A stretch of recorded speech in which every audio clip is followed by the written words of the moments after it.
Evening guys, ayan, lumilipat kami dito sa lumipat kami sa sala kasi yung kwarto na saan kami natutulog ay gusto niya isprayhan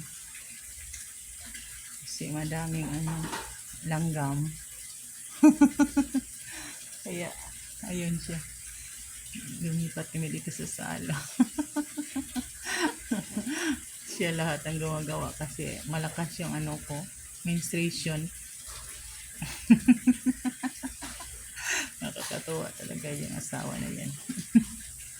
Husband na yan. Gusto niya dito kayong matutulog para maispihan niya yung tulugan.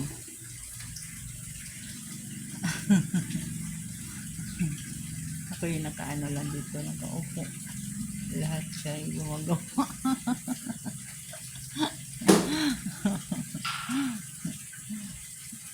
Daming langgam ang namin, tulugan.